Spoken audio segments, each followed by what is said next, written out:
Hello, welcome to Cass County Today. You'll recognize David Cockrell with me today. He's the city manager here in Atlanta.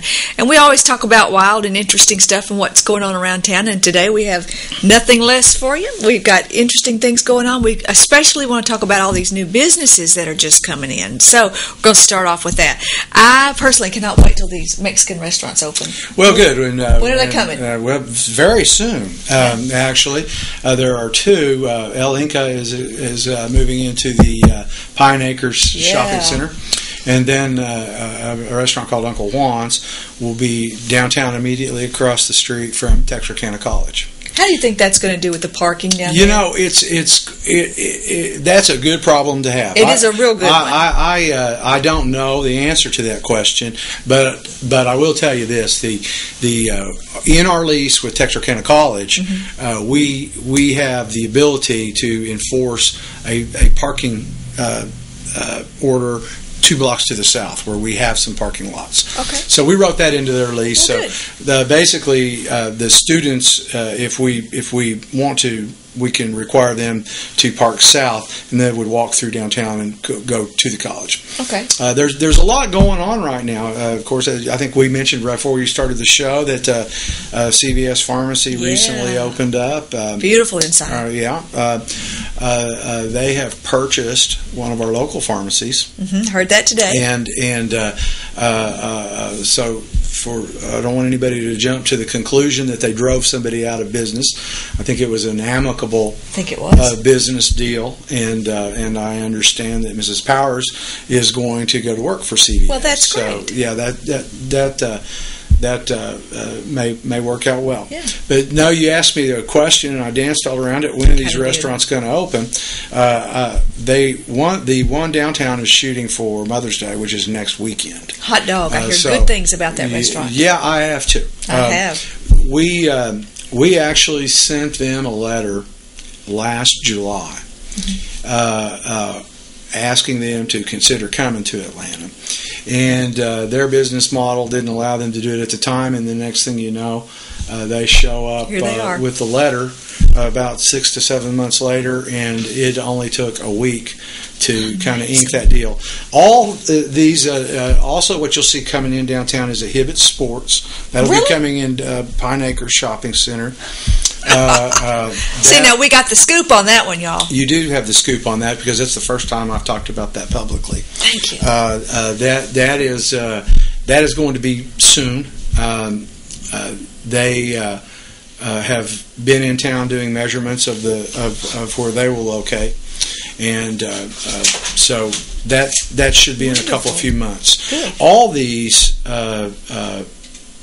things that you've seen have gone through what we call an incentive agreement, and our City Development Corporation is rebating a portion of a sales tax collected. They would not have collected it had these people not been there. So basically, they're offering an incentive with something they wouldn't have otherwise had. So they're rebating that for a period of time. Well, that's okay. That's a way to get them going. That's exactly one of the things we're trying to do. Also, to talk about downtown, we're looking at trying to start early discussions with Texarkana College to expand. We have the building, the Kennedy's building was in. This is another scoop. We are scooping today, guys.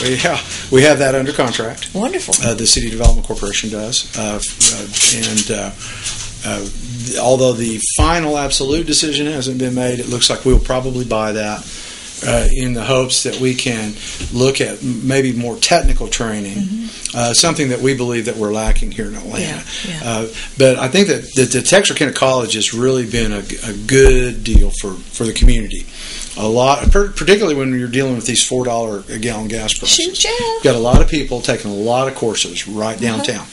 And again, I'll keep, every time you have me on your show, Sherry, I'll keep saying this. What we're trying to do downtown is high volume, extended hours, and you'll see when you drive through town now at 6 or 7 o'clock at night, from Bogey Street to Louise Street, you see a lot of cars. You see a lot of cars parked downtown, and we're going to continue that trend.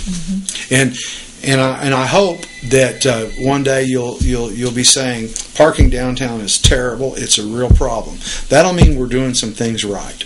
Well, we go to Texarkana to eat downtown where the parking is miserable too, and we don't mind walking a couple of blocks. Every time I've been to Zapata's a few times, and I don't mind walking either. You don't. And if the product is good, people will walk. That's right. I saw a picture of, and there's no telling how old this picture was, but I saw a picture of downtown Atlanta maybe over 50 years ago, where there were just hundreds and hundreds and hundreds of old cars. Isn't that and cool? People, it looked like people were having to walk half a mile just to get into shop in Atlanta on a Saturday. Yeah, wonderful. Well, can I throw something out there for you? Do. I have several artsy friends, and there's a place in Marshall called the Weissman Center. Have you been there? I have. Is that the two-store, yes, multi-level? It is. Yes. Yeah, the three-store thing. Yes, I have. Yeah, and the city owns that. Yes, they do. Any chance that Atlanta could do something like that with the building that they have? Actually, David Graham with the City Development Corporation is looking into, at this point, trying to theme up an arts type theme where we get artists in here to do galleries, maybe live in their little studios, or at least work there possibly. The Miles Drug Store kind of comes into.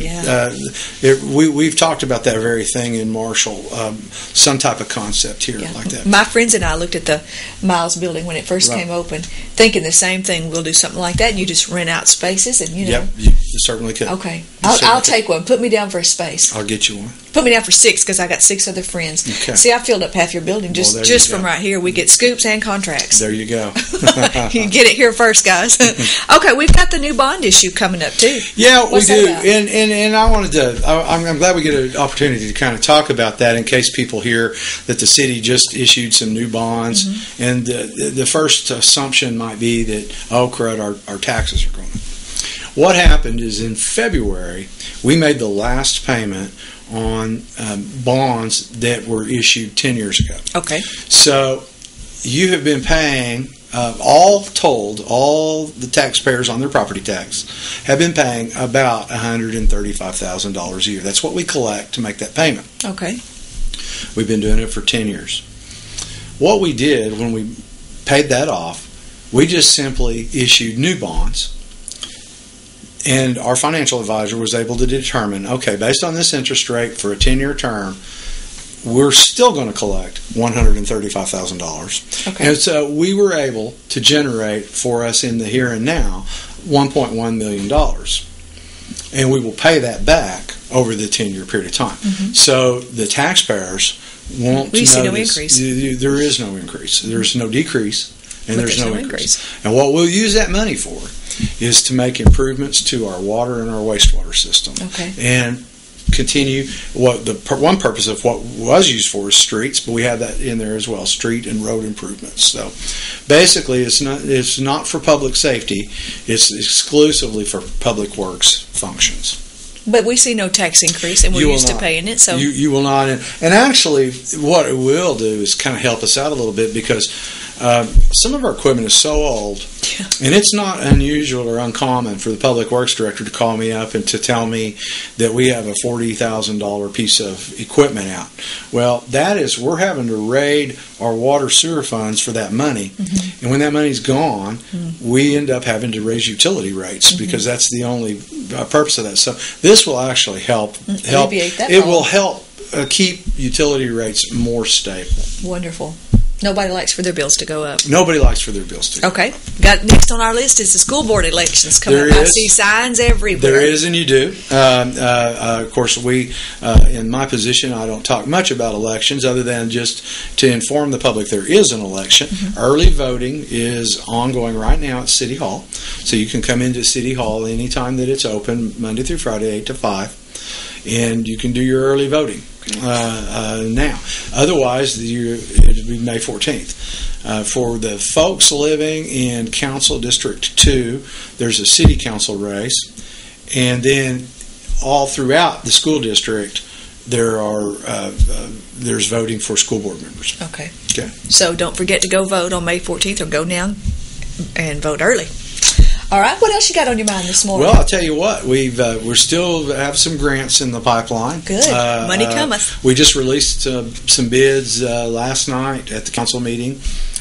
We've got grants big and small. We've got a grant program going now for drainage. You know, we need that. over the last year and a half, when it was heavy floods, we had some businesses flood out over by the Dixie Maid, and we had areas over by Brookshire's, and the Allstate office had some problems.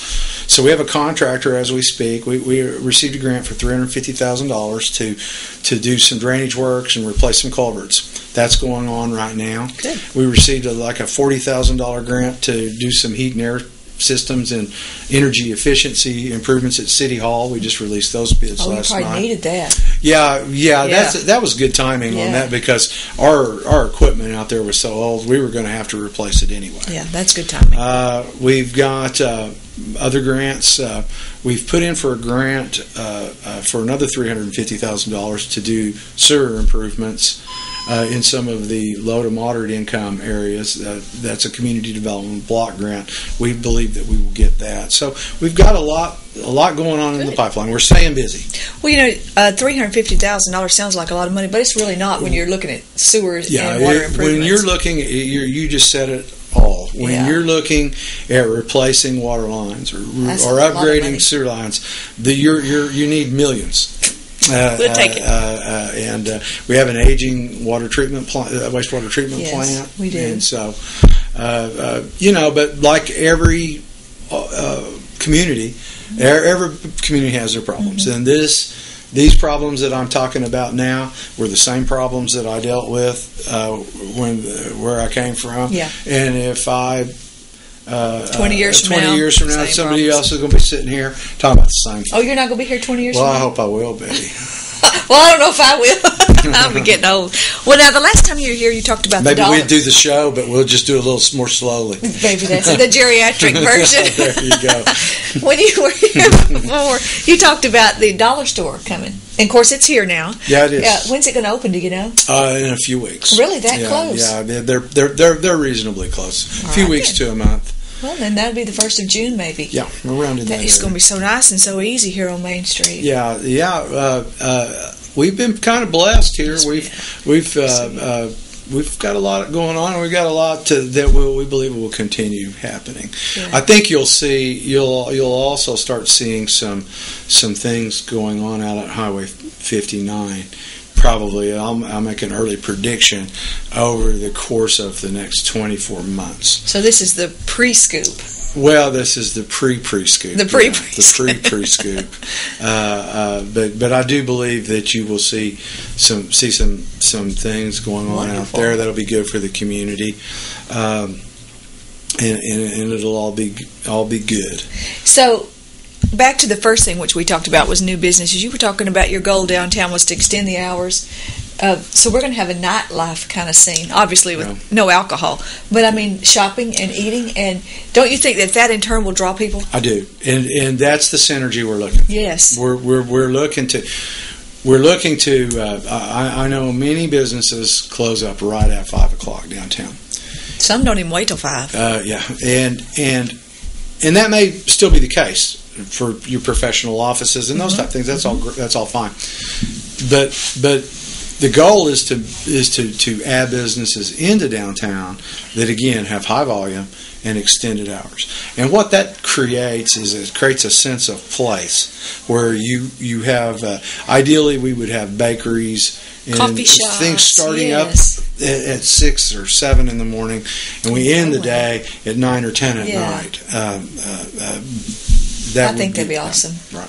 Well, that's kind of what we're shooting for. But it's kind of like eating an elephant. You have to do it one bite at a time. That's what I hear. That's what I hear. I'm going to take your word on that. Okay. Never had elephant.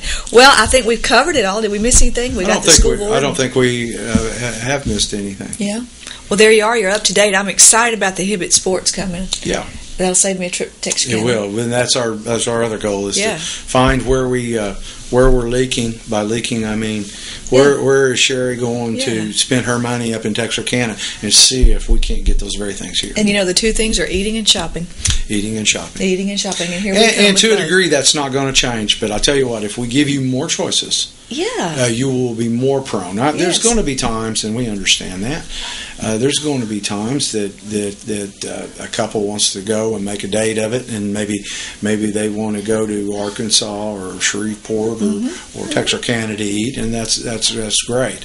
But if we offer you 3 choices of Mexican food, I will hear people say, "Oh, Atlanta can't support 3 Mexican restaurants." Well, I mean, I'm here to tell you, if the restaurants are putting out good products, you certainly can, because Yes, you can. I have the data that tells me that Yes. it can. Because we know, and we share with these people exactly, we know how much money is being spent outside of our trade area in restaurants. We have the data, and it's substantial. It's $30 a pop every time we go out, just for 2 of us. Right, and what has you going out is because some of your choices are limited. It doesn't mean that your choices are poor here. No. You have good choices. There are very good restaurants here. It's just you have been limited. And so the more we can get you to stay here, actually, the more you'll go to the ones out on the loop that are here already. Again, it's a strategy that we know will work. It's a good one. Yeah. It's a good one. Well, okay, there you are. You're up to date for this week, and be sure and tune in again next week, because we've got more information in store for you. And the next time old David comes back, we'll have some more scoops for you. There you go. He's the scooper. We're going to call him the scooper. When you see him on the street, say, "Hey, scooper." Y'all have a great week. See you next time.